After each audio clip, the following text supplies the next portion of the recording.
So Bill Clinton, right, in his administration is often seen as the lesser of the less evils of the Democratic Party by those who claim themselves to be liberal and Democrats, right?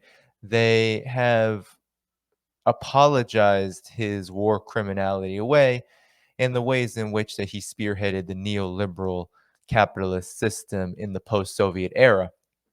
Now, this has changed a bit with the demise of Hillary Clinton, right, and her political ambitions to become president in 2008 and especially in 2016.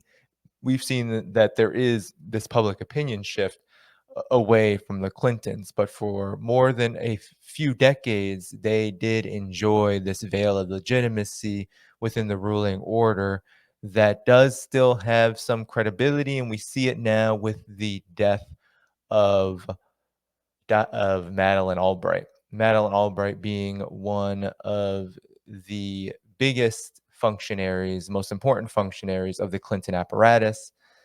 And so she's dead now. And we can all kind of raise our glass to that. She is not alive. We don't have to at least listen to her say anything new. Although I'm sure if you're watching the corporate media, you are hearing her past words ad nauseum. And I am sorry to you if you are watching any of that.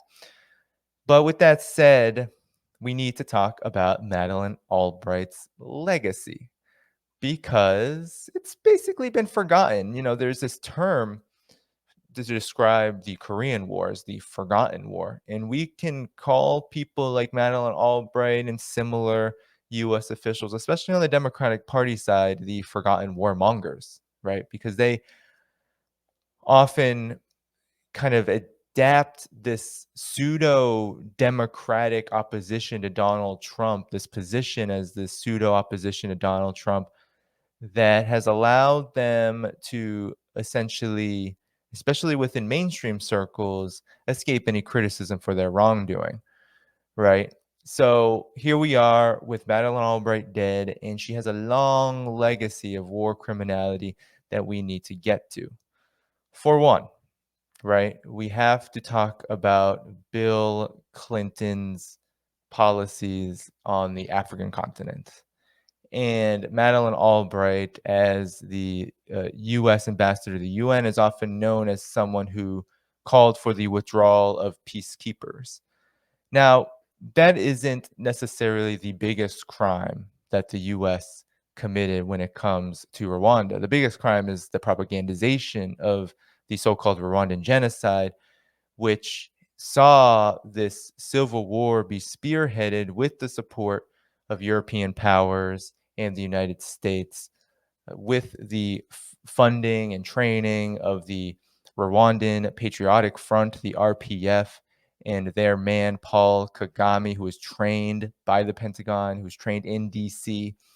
He helped facilitate this genocide through a slaughter of Hutus, and the Hutus fought back, and that was what caused this massive displacement and dismemberment. And it's often portrayed and framed as a Hutu massacre, a one-sided massacre in Rwanda that has absolutely no roots outside of Rwanda other than the just barbarism of that African country.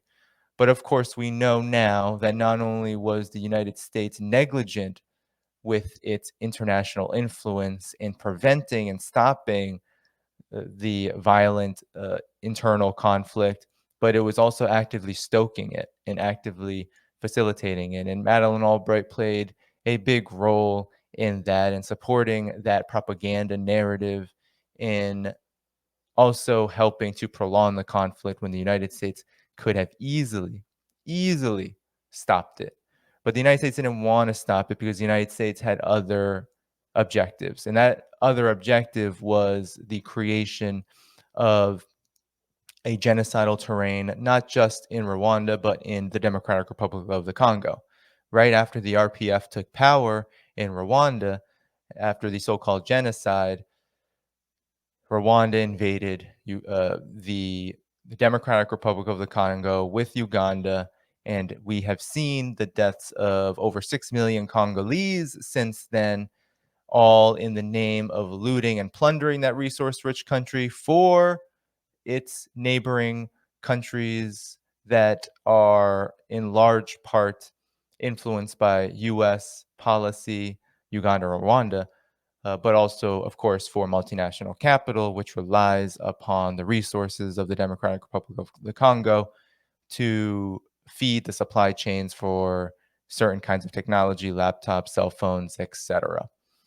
So Madeline Albright has a role in that. And that's just the beginning, right? That's just the beginning of the blood on her hands. We can then move on to Yugoslavia, the first so-called humanitarian interventionist war. It is really the birthplace of humanitarian interventionism because it was the United States through its NATO alliance that bombed Yugoslavia into pieces in 1999 after waging a decade-long campaign after the Soviet Union fell to first expel Yugoslavia from the United Nations and then to help with support of Germany and other NATO powers the breaking off of Yugoslav republics like Croatia, like Kosovo, etc., in a campaign of annihilation against Serbia, which was the largest Republic of Yugoslavia, with many Communist Party members. The most of the Communist Party members came from Serbia, and there was a campaign of terror and aggression, especially financed through the Kosovo Liberation Army, which was really a ragtag gang of fascists and criminals that uh, ultimately burned Yugoslavia to the ground and split that country up into many pieces. Many of those republics now, like Slovenia, are NATO members. Slovenia, Croatia, and I think there are a few others. So she has a hand in that. She has a hand in that massive bombing campaign and that imperialist venture that destroyed an Eastern European country, all in the name of expanding NATO and doing what is happening now with Ukraine, right? Isolating Russia, even though Russia at the time was considered this more friendly country under Boris Yeltsin. It did not matter because the doctrine of full spectrum dominance was in full effect. And the United States was trying to ensure that even if the Soviet Union had fallen, that that region would never see a country, would never see a people ever rise up and be independent again. And so that's why there was this huge campaign to dismember Yugoslavia and then to steal and plunder all of its resources to ensure that it would remain weak. And so that's what we had Madeleine Albright spearheading as Secretary of State under Bill Clinton. She was spearheading that intervention. She was calling for it. She was extremely racist towards Serbian people. And privately, she told the media, right, in these kind of secret media sessions that they had, that the United States had intentionally made it difficult for Serbia to negotiate with them in order to justify the bombing campaign that would follow and that they needed bombs, right?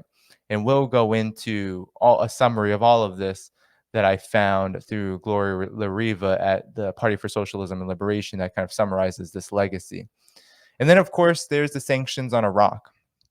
A lot of people have been sharing the 60 Minutes interview that she did where she was asked, right? And at this time, she was the ambassador to the United Nations. She was asked by 60 Minutes, what about the impact of the sanctions? Is it worth it? Because the UN had just come out with a study at the time that said that 500,000 children in Iraq had died because of the sanctions. And at this time, of course, the United States was at war with Iraq. First, there was the Gulf War, but it was still in this campaign to isolate and overthrow Saddam Hussein. And of course, this led to the US invasion of 2003 on a grander pretext. But there was this uh, sort of unconventional war, this war of aggression that the United States was waging under Bill Clinton, which wasn't really talked about Bush Sr. started it, Clinton continued it, and of course, Bush massively escalated it. But according to Madeleine Albright, she said it was worth it. And then later she apologized, saying, "Oh, no, no, all I meant was that it led to the overthrow of Saddam Hussein later, and that was a good thing.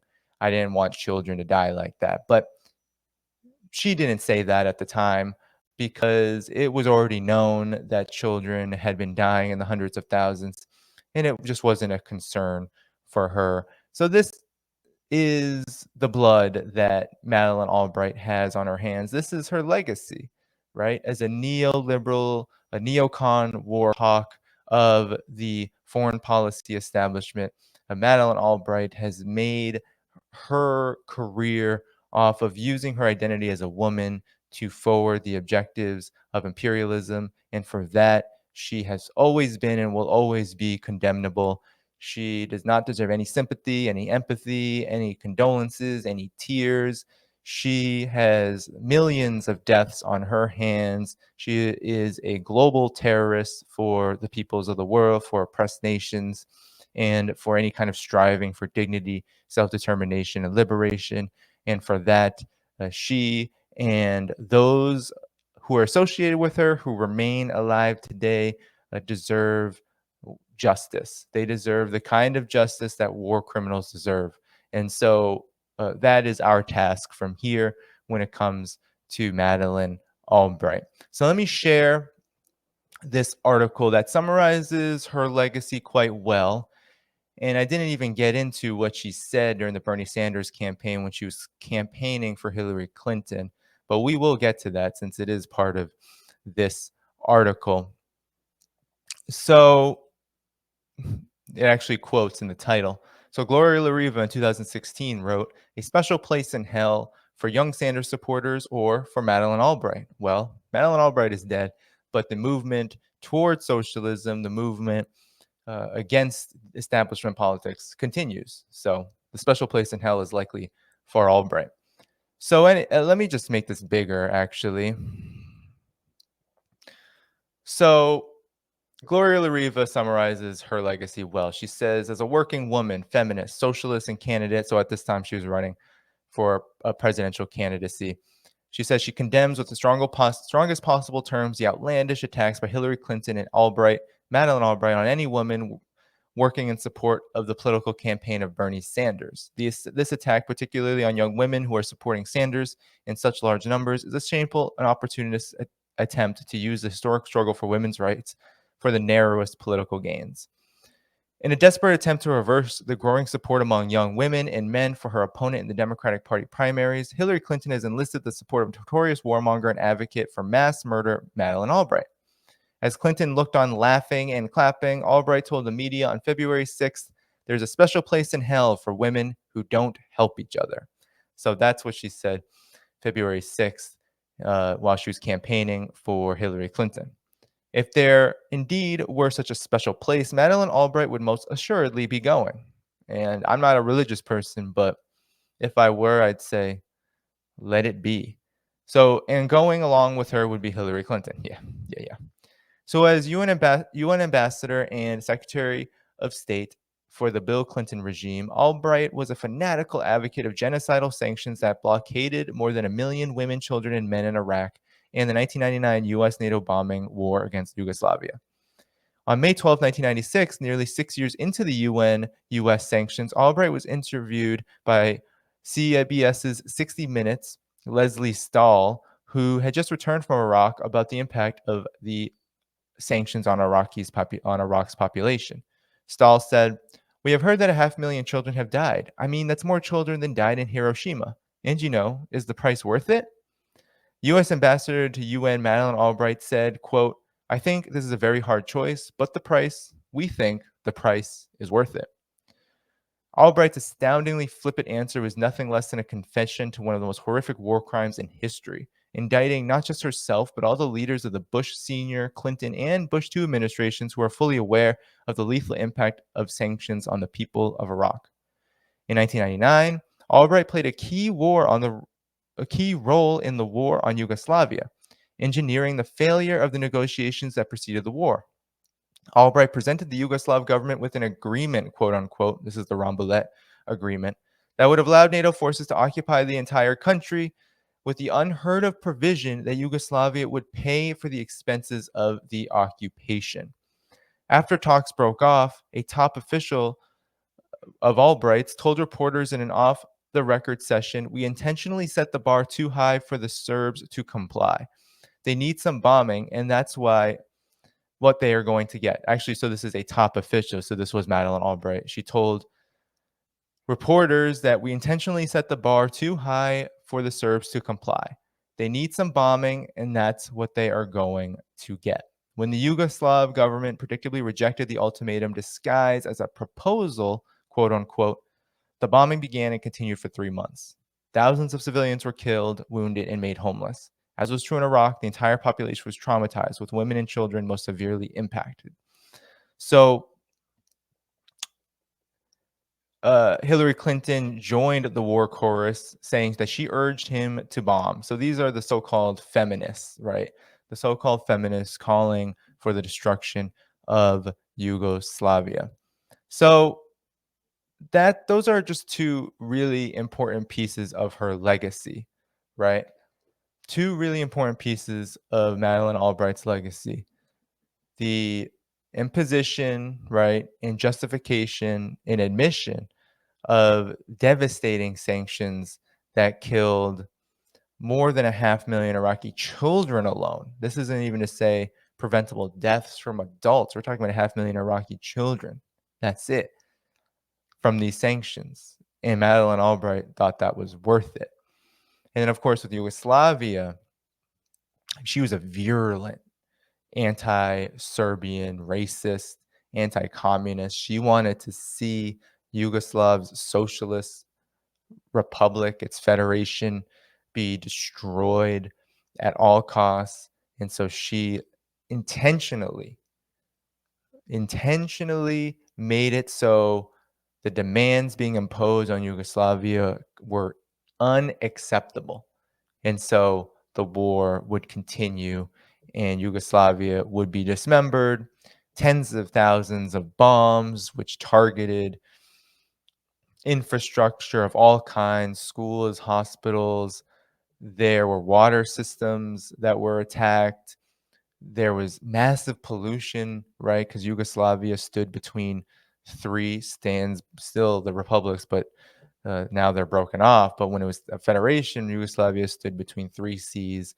And it said that these massive bombing campaigns with depleted uranium actually polluted these seas, and it probably has a worldwide impact at this point, because we know from Iraq and in Yugoslavia just how damaging depleted uranium is on human beings, the high levels of cancer that it causes, disruptions of the immune system, of the cardiovascular system, of the central nervous system. It is really a, a, a weapon of mass destruction, a biological weapon of mass destruction. And NATO used it indiscriminately in this bombing campaign against Yugoslavia. So, with all of this said, Yugoslavia is really important. And